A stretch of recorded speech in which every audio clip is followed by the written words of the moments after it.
Sab kanato nga tanan, balay ko na sa bag Diyos, ay gayon nga ihatag sa toa. And today is Saturday, no? The first day of October 1, 2022. Ay balay ko na sa bag Diyos, kay bago na pud nga bulan, ay ang gihatag kanato, no? Another month nga paalaw niya sa toa, na ato ang ma-enjoy uban ang pagpangalagad kaniya. Welcome sa tanan. Good morning og bisan pa man sa atong mga Facebook friends nga makauban nato karon this morning. Og bisan pa man sa atong mga kaigsuonan o kahigalaan nga nagapaminaw or naga-tune in sa ilang radio. Good morning kaninyong tanan. Sa mga nagapaminaw o ikaw karon naka-tune in sa ECGM Christian Community Radio 104.9 FM Baganga. Now this morning mag-isgot kita sa pulong sa Dios na usab. O ang tema or ang title or ang topic nga to nga pagaisgutan is about walking with God. Magaisgut kita karon about ang paglakaw kung nauban sa Dios, no? Now in the text, no, kung naka mo mga Bible, pwede po ninyo ablihan diya sa Genesis chapter 5 verse 24. Again, no, Genesis chapter 5 verse 24, which says, no, nagayon ng Bible, and Enoch walked with God, and he was not, for God took him. And in Hebrews chapter 11 verse 5, by faith Enoch was translated that he should not see death, and was not found, because God had translated him. For before his translation he had this testimony that he pleased God. Ang Diyos magkapanalangin sa iyang balaang pulong. Let's pray. Our most gracious Heavenly loving Father, Ginoong Diyos, diha kanimo nagaday kami karon nga kabuntagon amahan. Salamat kay sa imong balaang pulong Ginoo nga among nabasa karon. Ug amo po Ginoong Dios kamatun-an. Lord, thank you for this day. Salamat kay mahan nga gialaw pa minimo nga makamata, og sa diin o Dios, gialaw pa minimo nga makatuon na pod sa imong balaang pulong Ginoong Dios. Lord, gi-acknowledge namo. Yes Lord, usa kami ka makasasala Ginoong Dios, makasasala nga gibinuhat nimo. Masinupakon Ginoong Dios sa imong balaang kabubuton. Busa mahan uban sa mapaubsanon nga kasing-kasing Lord, nagahangyo kami Ginoong Dios, nagahinulsol kami sa imong tubangan na we plead the blood Ginoong Dios nga mao'y mag-cover sa mong masala Ginoong Dios, o magapasaylo ikaw amahan o magahinlo nga ni kanamo. Lord, i-bless ang matag usa, i-bless ang nakamonitor karon online sa ilang mga cellphone, i-bless Ginoong Dios ang nagapamino silang radio, nga ang tanging mong pulang amahan ang mawagid kini nga masaysay ug masabtan sa pinakasimple lamang nga pamaagi. In Jesus name, amen. Now, walking with God. Now karon kaning Genesis chapter 5, no, verse 24, nagaisgot kini siya kay Enoch. Now kung imong tanawon sa Bible, dili gid kayo ingon nga detalyado ang kinabuhi ni Enoch, no? Gani kung wala gi-explain sa Hebrews chapter 11 verse 5, murag mao lang niyang cross reference, no? Dili kay siya detailed ang kinabuhi ni Enoch. Now, apan bisan dili kayo siya ingon nga ing ana ka detailed ang iyang kinabuhi, nato makita sa kinabuhi ni Enoch, no? He was translated, no? And in Genesis chapter 5, mao ni ato mabasa sa iya. And Enoch walked with God, no? Si Enoch nagalakaw uban sa Dios. No, nagalakaw siya uban sa Dios. And he was not, no, nawala siya. And even the writer, no, wala gid siya kahatag og details yun sa kinabuhi ni Enoch, sa iya gyud nga unsa gid siya. Wala niya itong mabasa sa iya, ha? For God took him. Ang ato makita sa iya nga gikuha siya sa Dios, no? And mao nang gi-explain sa writer sa Hebrews in Hebrews chapter 11 verse 5, no? By faith Enoch was translated, no? That he should not see death. Mao ning ato makita kay Enoch. Nga wala gid siya katilaw og kamatayon. Wala siya namatay nganuman, and was not found, because God had translated him. Gikuha siya sa Dios. For before, nganong gikuha siya sa Dios? For before his translation, he had this testimony.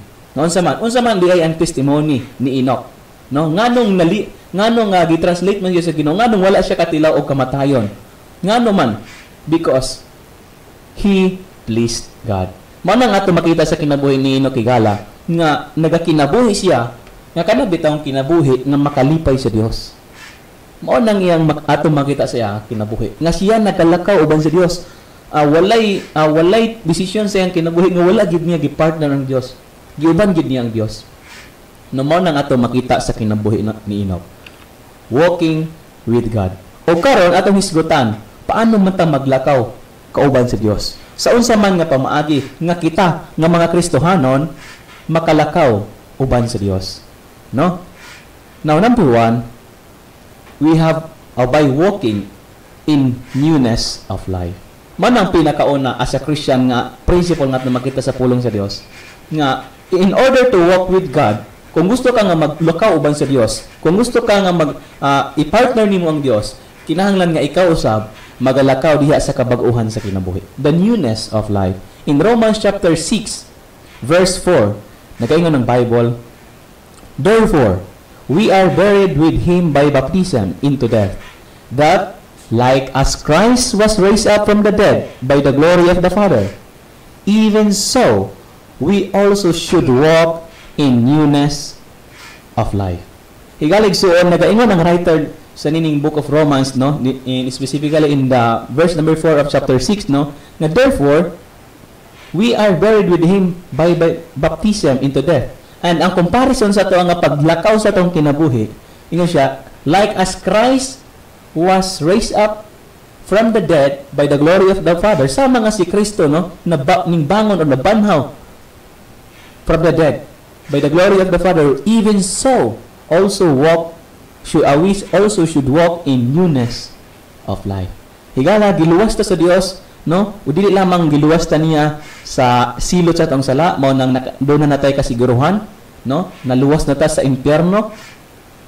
But also God save us, no, from the power of sin. Mao nang wala nay dominion ang sala sa ato, and that's why the Bible commands us to walk in newness of life. Magalakaw kita. Kana bitang biyaan na nato kato mga butang nga dili makalipay sa Dios. Kay kung dili ta, kung maglakaw ta nga dili sa gusto sa kabubuton sa Dios, dili gid ta makalakaw uban sa Dios. Why? Because again, walking with God is also walking in newness of life. Gibag-o na ka sa Ginoo, mao nang dili na dapat kita magalakaw diha sa ning agi nato nga kinabuhi. Kung dili magalakaw kita sa uban ang new nature nga makauban nato ang Dios, we should walk in newness of life. And dili lamang kato, but number 2, walking with God, we should walk with God how? By walking by faith. We should walk by faith. Magalakaw kita sa pagdiha sa pagtuo. Mao nang ingon sa verse sa 2 Corinthians chapter 5 verse 7, for we walk by faith and not by sight. Kaya wala mangutan naga-base sa ato lang nga makitaan, no? Wala ta naga-depende sa atong makita, kundi nagalakaw kita uban sa pagtuo. Nganong kinahanglan man nga magalakaw kita diha sa pagtuo? Because in Hebrews chapter 11 verse 1, mao kini ingon sa Bible, now faith is the substance of things hoped for, the evidence of things not seen. Mao na siya ang substance, no? And that's why ning tuo kita sa Dios by faith, no? Wala ta kakita sa Dios. Personally, wala pa ta kakita sa Dios, pero by faith, it is the substance of the things hoped for, the evidence of things not seen. Nagalakaw kita diha sa pagtuo. Wala lang ta no? Wala ta nagabase sa atong makita sa atong mga mata, but nagabase kita sa mga butang nga dili makitan sa atong mga butang. And those are the spiritual things of God nga dapat angayan lamang nga kita as Christians, we should walk in them. Kaya naman, if dili kita magalakaw, no, diha sa pagtuo, dili mahimot ang Dios sa atong kinabuhi. Now in Hebrews chapter 11 verse 6, but without faith it is impossible to please God, to please Him, for he that cometh to God must believe that He is, and that He is a rewarder of them that diligently seek Him. Mao ka na siya nga kinahanglan kita magalakaw diha sa pagtuo. Kay nga naman, kung ang usa ka tawo walay pagtuo, imposible sa iya nga makapahimot sa Dios. Imposible sa iya nga makapalipay sa Dios. Kay nga naman, ang usa ka tawo nga muduol sa Dios, ang usa ka tawo nga mulapit sa Dios, kinahanglan usa nga magtuo sa Dios. Mao na siya ang principle. And God is the rewarder. Kung kita magapangita diha kaniya diligently, heartily, atong pangitaon ng Dios, God will reward us, no? God will reveal Himself in us at through His Word. Mao kana siya ang kaimportante sa faith, no? Without faith, it is impossible to please God. Dili jud ta makapahimuot sa Dios. Og nganong nahimuot ang Dios sa kinabuhi ni Enoch? Because si Enoch puno sa pagtuo ngadto sa Dios. Mao nang nakapahimuot, mao nang way nga makapahimuot ta sa Dios. Nga kanabil ta ang faith nga musalig ka sa sovereignty sa Dios. Nga kanabil ta ang bisan unsa pa ang mga butang nimong na-experience sigala, makaingon ka sa imong kinabuhi. God is in control. No? God is in control sa tanan. O mao ni ang faith, no? Nga kanabitang musalig ka nga, Lord, dili ni mahitabo sa ako unless i-allow ni nimo. Og mao na ang faith, no? Kanabitang musalig ka sa Dios, no? Sometimes ra ba kay kita kanang maayra ta moingon, no? Nga ning salig ta sa Dios as a Christians, naingon ta nga, Lord, ning salig ko sa imo ha. Pero pag abot sa panahon, sometimes i-question nato ang Dios. I-question nato ang iyang dealing sa toa. And sa ato pa maayra ta sa sulti nga ning salig ta sa iya, but in reality sometimes wala ta nang salig sa iya. Og mao na sometimes mapuno ta og anxiety. Permanent lang taguri. Wala tay salig sa Dios. Mana ingon ang Bible kinahanglan nga doon na tay pagsalig sa Dios. Kay ngano man the importance of faith is that without faith it is impossible to please God. Kay ang tao nga buduol sa Dios kinahanglan usa nga mosalig sa iya, mosalig sa Dios. O God is the rewarder of them that diligently seek Him. No? Walking with God. Number 3, walk in the Spirit. Kung gusto ka nga magalakaw uban sa Dios, kinahanglan nga ikaw magalakaw diha sa Espiritu. Now, what do I mean by that? Maingon, akong ipasabot niya na is there is Galatians chapter 5 verse 16. This I say then, walk in the Spirit, and ye shall not fulfill the lust of the flesh. Now, as a Christian, dili na ito malimod ang realidad.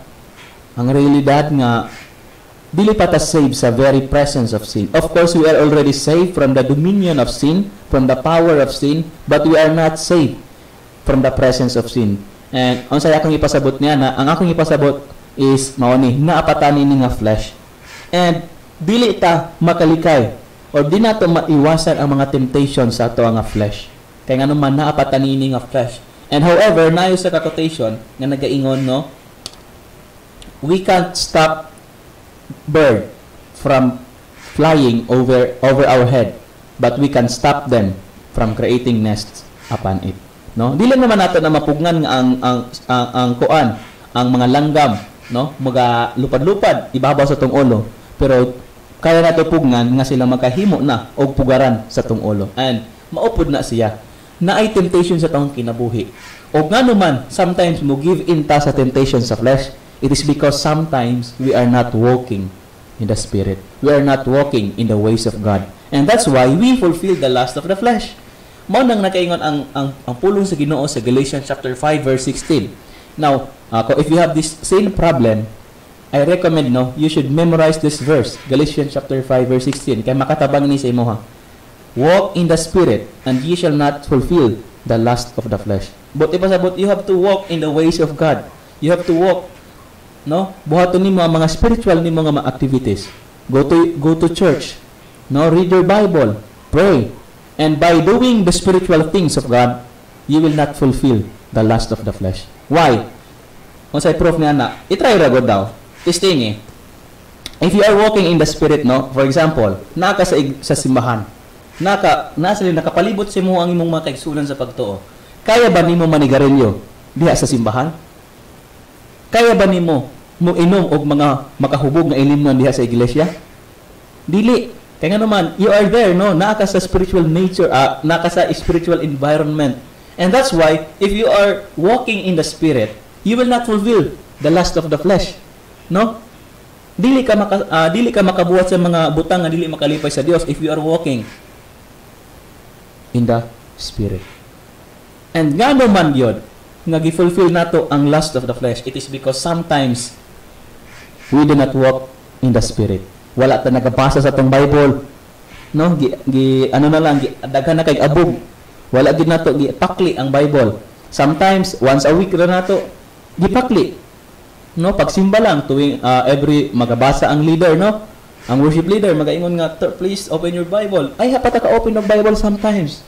No, or ba twice a week. No, makapray ra ta once a week po. And how can we conquer the flesh if ing anak ta magkinabuhi? Again, walk in the Spirit, and ye shall not fulfill the lust of the flesh. O by walking in the Spirit, no, makalipay ka na siya sa Dios. O usa na siya kapamaagi nga ikaw nagalakaw diya sa uban sa Dios. Kanang imong giuban ang Dios sa imong kinabuhi. Now, number 4, walk worthy. No? Walk worthy. Kana bitang maglakaw ka nga takos. No? Now, in Ephesians chapter 4, verse 11, yung Bible, I therefore, the prisoner of the Lord, beseech you, that ye walk worthy of the vocation wherewith ye are called. Hinamda mahigala nga kita mga anak na sa Dios. Og tungod kay ikaw anak na sa Dios, ikaw isa ka naka prinsipe, usa naka prinsesa sa hari, no? Og ang atong Dios, usa na ta sa iyang mga anak. Kinahanglan nga kita magalakaw nga worthy of the vocation wherewith ye are called.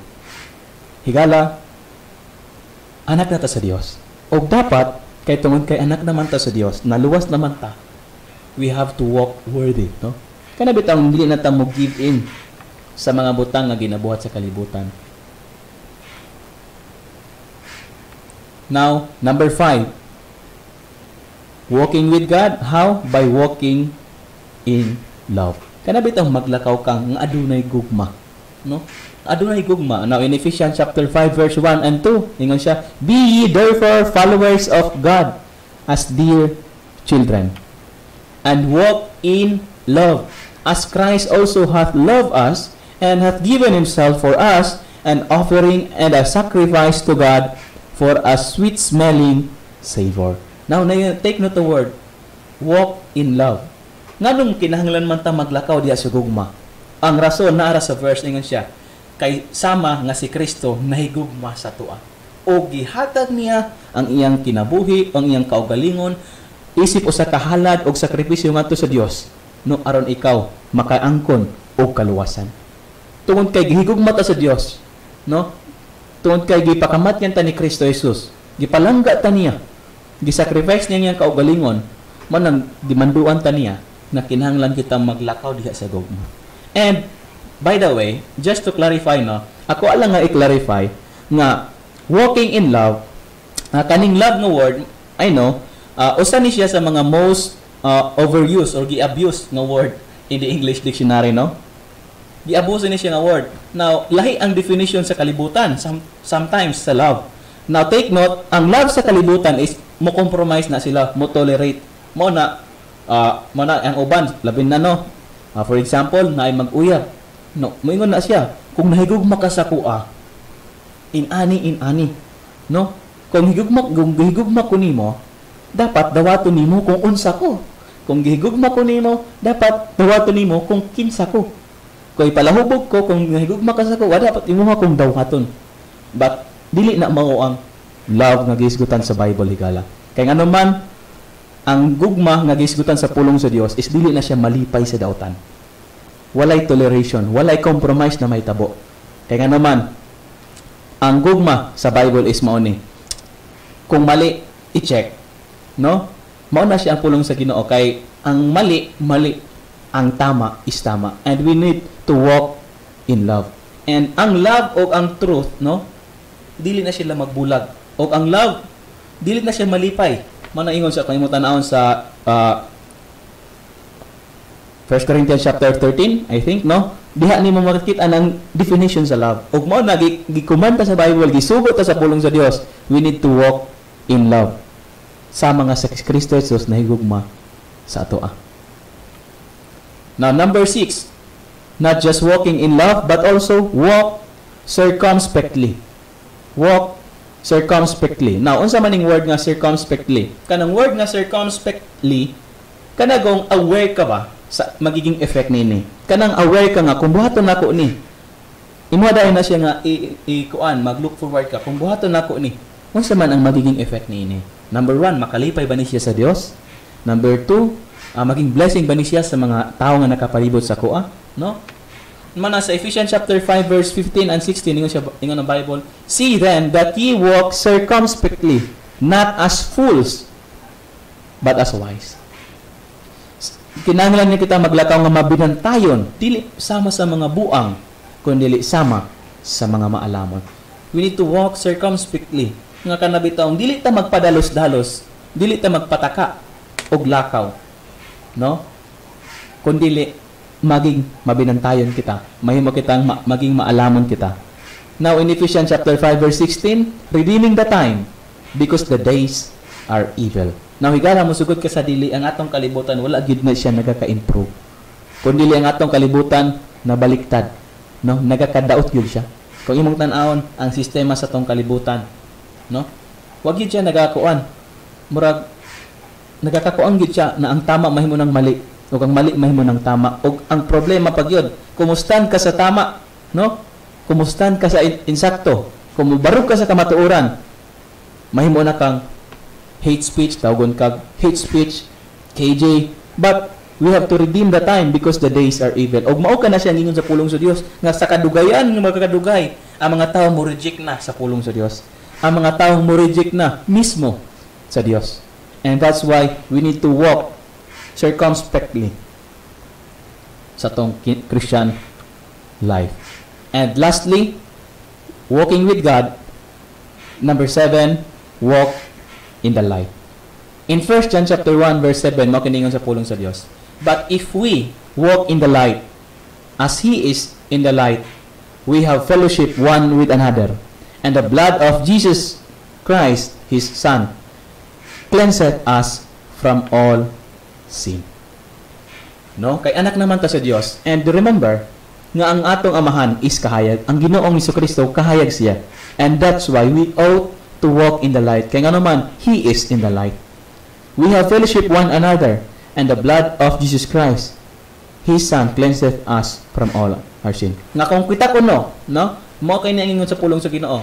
Nga kung kita as a believer, magalakaw diya sa kahayag, sama nga siya naa sa kahayag, adun na kitay pakigsandurutay sa matay usa. Ug ang dugo sa atong Ginoong Jesucristo, magahilo ka nato sa tanan natong sala. We need to walk in the light. Unsay pasabot niini? Walking in the light means you have to abstain from darkness. Remember, God saved you from darkness. And that's why ayaw na higalag balik dito, no? Kabalo na ka nga kani dili ni makalipay sa Dios. Og na discern na nimo, no? Na dili gid ni makalipay sa Dios. Then ayaw na nabuhaton. Og kabalo ka nga kini nga pagbuhaton nako ni makalipay ni si Dios din, then more nang buhata. We need to walk with God. And ingon pa siya sa isa ka quotation, walking with God doesn't lead to God's favor. God's favor leads to walking with God. Again, walking with God doesn't lead to God's favor. God's favor leads to walking with God. Ang Diyos magkapanalangin sa iya nga pulong. Let's pray. Our most loving Father, Ginoong Diyos, diha kanimo, nagapasalamat kami sa imong balang pulong. Nag-remind ka na mamahan sa kung unsa ka importante ang paglakaw diha sa pagtuo, ang paglakaw diha sa uban kanimo, Ginoong Diyos. Oftentimes sa mong kinabuhi, Lord, gipabayaan namo ang amo nga spiritual walk with you. Father God, I pray nga ikaw magabangon ka na mo, Ginoong Diyos, kung asa mi natumba. Amahan, tabangi kami nga imong pulong among ma-apply nga every now and then sa mong kinabuhi, Ginoong Diyos, ikaw gayud ang mahimo namo nga partner, ikaw gayud amahan ang mahimo namo nga sumbanan, ikaw ang mahimo namo nga standard amahan sa mong kinabuhi. Help us to walk with you, Father, kay mao kini ang imong kagustuhan o kabubuton sa mong kinabuhi.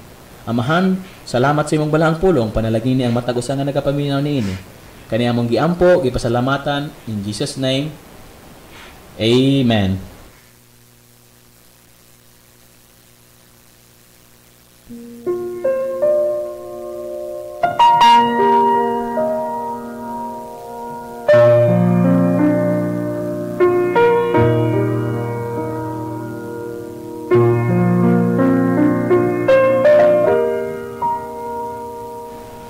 Padayon kita sa pagtugyan. sa mga alampuanan uban ang pagsalig nga ang Dios gayud kanunay patalinghog sa mga atong mga pag-ampo. Let's pray. Ginoong Dios, magbubuhat sa langit ug sa yuta. Amahan, gidahay ka namo karon nga kamuntagon, Lord God, kay ikaw buutan sa mong kinabuhi. Father God, nagatugyan ka pa dahil Ginoong Dios sa kinabuhi ni Auntie Imelda Malinaw, Ginoo. Nagapray ko sa iyang request alang sa good health, protection, guidance o panalangin, Ginoong Dios. Praying isab, Ginoong Dios, sa imong sustaining grace sa kinabuhi sa iyang inahan, Ginoong Dios, kay nang pipay o kay nang kunching sa iyang good health. Praying man usab, Lord, kay Kuya Bubong sa good health sa mga kabataan pud amahan sila nga pag-eskwela, ikaw ang padayon magapanalangin ngadto kanila, Lord. Nagapray man usab ako kay Ma'am Florita G. Avila nga unta tagani mo siya good health, protection o provision. Nagapray ko sa ilang Jerry Pharmacy o sa Mavila Driving Academy. Nagapray man usab ako, Lord, sa iyang family nga magahatag ikaw og good health o safety. Praying usab kay Ma'am Estrella Flores Ubagi dito sa Japan. Praying Ginoong Dios nga magahatag ikaw og good health and protection sa iyapon nga family kay Shuo o kay Ayumi. Praying, Lord, sa spiritual blessing usab sa tibuok niya nga family. Nag-aampo sa bakamahan padayon sa kinabuhi ni Ma'am Ami Basinang Jacobs. Praying sa iyang good health, protection o sa iyapon nga family. Nagapray ko, Lord God, padayon sa pagpanalangin nimo kaniya. Praying usab sa guidance and protections o safety ni Uncle Rodrigo Dignos Jr. o kay Maxine Dignos. Praying usab sa life ni Ma'am Dalia Bangkal. Praying sa good health sa family o sa provision kanunay sa panginahanglanon sa pamilya. Praying usab sa kinabuhi ni Engineer Michael o kay Ma'am Yvette Nawang o sa iyang family. Praying, Lord God, sa spiritual blessing sa pamilya o sa protection pod kanunay amahan ikaw gyud ang magauban kanila. Praying usab sa kinabuhi ni Ma'am Maria Cherry Librando de la Cruz. Praying sa good health, protection and provision sa family ikaw amahan ang magapanalangin. Praying usab sa mga MFM ministry sa pagdumala ni Pastor Earl H. Magdali. Praying, Lord God, sa padayon nga panalangin o sa safety sa pamilya. Praying usab amahan sa mga kaigsuonan nga doon nakaroon sa abroad. Praying, Lord God, sa kinabuhi ni Auntie Loida Gomez Julian. Praying sa iyang kinabuhi na ikaw magkapalalangin magumang kaniya kay Auntie Joanna Licos, Auntie Anilin Hunasan, Auntie Jennifer Himina, Auntie Rachel Amay Graham, kay Parisel Ibanez o kay og sa mga kanak-kani mo, Ginoong Dios, nga uban pa nga nakaroon sa abroad. Praying, Lord God, ni ka magauban kanila, labi na sa mga nagapangtrabaho, Lord, nga maayon ta ang ilang relasyon man sa ilang mga amo o bisan pa man ang pamilya nga nahibilin diri, Ginoong Dios, ikaw Ginoo para panalangin ito kanila mahal. Nag-ampo sa bako sa mga makaigsuonan nga naakaroon sa out of town. Praying sa kinabuhi ni Kuya Mark Anthony Julian, kay PJ Malinaw, Junami Hinil o sa iyang family, kay Nainilda Ibanez, kay Maisel Novo o kay Mikey Concepcion, kay Shaira Apostol, Richard Ibanez, Loren Sebrano, Lorigin Lunay, kay Kuya Darin Sanggo, kay Risti Dongyapon, kay Teros Arbiol o bisat paman, kay Divine Kapalit. Praying, Father God, sa ilang out of town Ginoong Dios nga sila nag-eskwela dito. Praying, Lord God, ikaw mag-bless kanto kanila nga unta, Ginoong Dios, bisan lagyo sila sa ilang home church, unta dili sila makalimot sa imuha, Ginoong Dios. Praying usab sa mga outreaches sa San Isidro Outreach. I pray sa life ni Pastor Alito Julian sa iyang pagdumala o sa iglesia man usab, Ginoong Dios, sa mga ministry ikaw magapanalangin. Praying usab sa mga kaigsuonan sa kinablangan. Praying sa life ni sa Peregrino family, kay Ma'am Hearty Ruth, kay Ma'am Sheena o kay Ma'am Ira. Praying usab sa Aguilon family, kay Kuya JR, kay Ma'am Jairi o kay Eros. Sa Hapitanan family, kay Nanay Auring, ikaw magapanalangin nga to kanila mahal nga one day ikaw gayud amahan na magpadala og imong pastor dito nga pastor dito nga area, Ginoong Dios, nga aduna po'y burden sa mission amahan. I pray also sa mga kaigsuonan dito sa Katiil Faith Fundamental Baptist Church. Praying sa kinabuhi ni Pastor Jonald Suganay o bisan pa man sa tanan nga kamembrohan o sa mga ministry. I also pray, Ginoong Dios, sa hugma o panahino sa ay sa mga karakan nito ikaw gid ang mga panalangin. Praying usab sa mga kaigsuonan nga nagapaminaw karon sa ilang radio o sa ilang sa online listeners Ginoong Dios. I pray for the lives Ginoong Dios sa mga nagapaminaw o nagaampo kamahan nga panalangin nimo ang naga-tune in silang radio o nakatan-aw karon sa ilang cellphone. Lord, I know dagan sila mga desires silang ginabuhi. I just pray Ginoong Dios nga ka magatubag sa ilang mga handom sumalagay imahan sa mga balaang kabubuton.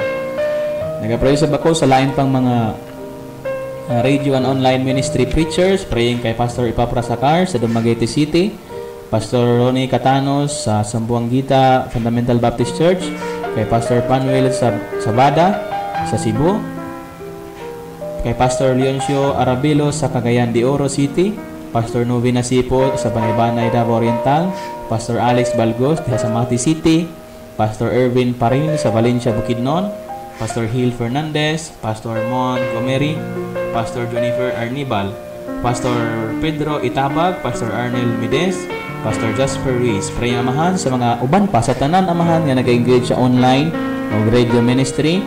I pray also Ginoong Dios nga imong pulong nga nasaysay, nasabuag, maging panalangin kini sa nagapaminaw amahan o magalihok diya sa ilang kasing-kasing. Nagaampo sa bakos sa mga kaigsuunan sa ilang mga request sa mga kahigalaan, praying sa pagplan sa pag-abroad ni Rodel Menendez o sa trabaho pod o schooling ni Jeril Menendez. Praying sa mamahan sa plano ni Ma'am Leslie Ann nga mag-abroad, ikaw amahan mag-auban kaniya o tabangan nimo nga ang iyang family, natagaan nimo safety, protection o provision. Kay Maxine Dignos Ginoong Dios sa safety and guidance o enablement diha kaniya. Naka-pray man sa pagkamahan sa mga kaigsunan namo nga doon nakaroon sa balatian amahan, kamagaduwa nga to kanila. O again, Lord God, I pray sa tanan nga nagapaminaw karon, kanunay unta Ginoong Dios ang imong grasya o panalangin maguban kanila kanunay. Amahan, dalaygon ka sa walay katapusan kaning among mga paghangyo, pagampo, pagpasalamat, pagdaig among ginabalik diha kanimo amahan, diha lamang sa buhing pangalan ni Ginoong Hesus, imong anak, among Dios ug manluluwas. Amen and amen.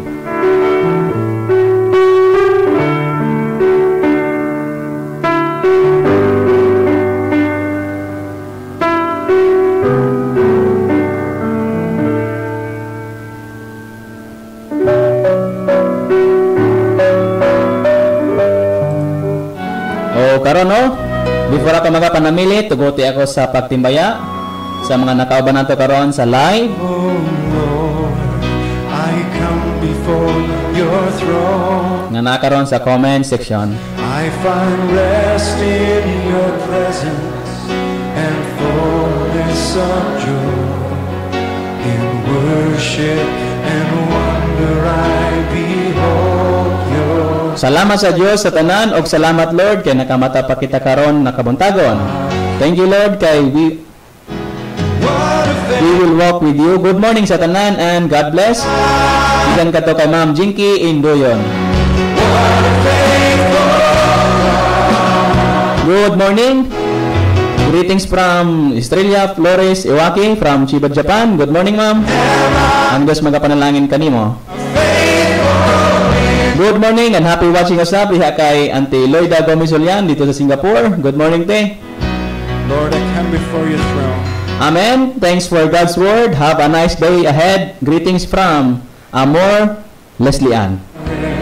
I find rest in your presence and Good morning and happy watching us up diha kay Kaylin Caceres Imperado. Good morning. Salamat kayo sa pag-tune in. Oh, good morning usab ug happy watching diha kay Ma'am Chona Valenzuela.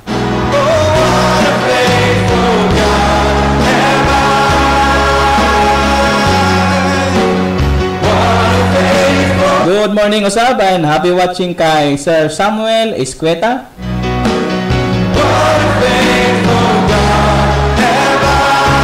Good morning and happy watching bisan pa man kay Maymay, no? Nga naka-tune in sa tong Bro One Radio Ministry. And sa tanan gayud nga naka-tune in karon sa ilang radio, salamat kay sa inyo nga pag-uban. Og salamat sa makanunayan ninyo nga pag-tune in sa inyo nga radio og sa pagsubaybay sa tong online program. Kining inyo igsoon, Brother Juanito Lontod Arbiol, magapanamilit na og magaingon nga ang Dios magapanalangin kaninyong tanan.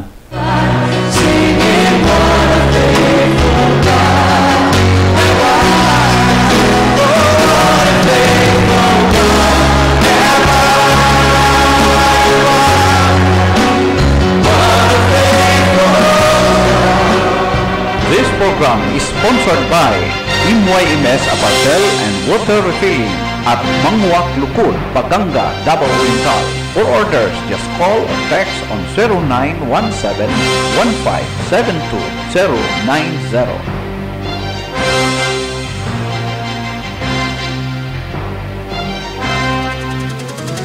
A place like home. Come and visit at MYMS Apartel, located at Mangwak, Lukud, Paganga, Davao Oriental. MYMS Apartel offered also meals. For reservation, just call or text on 0917-1572-090. Oras sa Kabataan, kada Sabado alas 11 hangtod alas 11:30 sa buntag, uban kay Ate Jeb ug mga kaubanan, magahatag og Diosnong istorya gikan sa balaang kasulatan.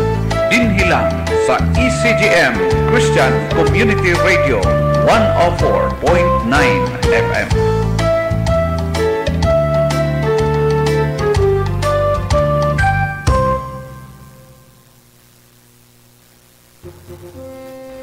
Ayaw si Piata, paminawa ang mga programa diri lang sa ECGM Christian Community Radio 104.9 FM.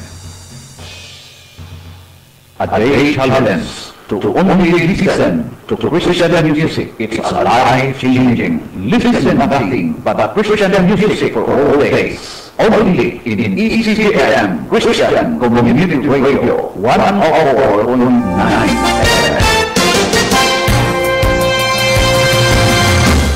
Ikaw nagapaminaw sa East Coast Gospel Mission Christian Community Radio.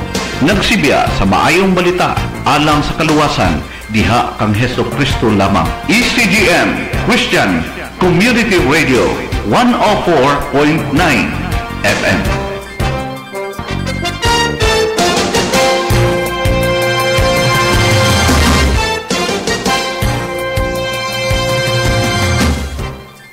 ECGM Christian Community Radio nagsibya gikan sa Mangwak, Lukud, Paganga, Davao Oriental.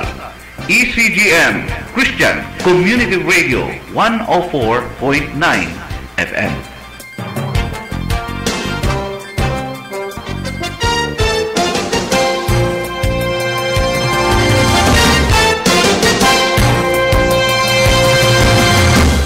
Ikaw nagapaminaw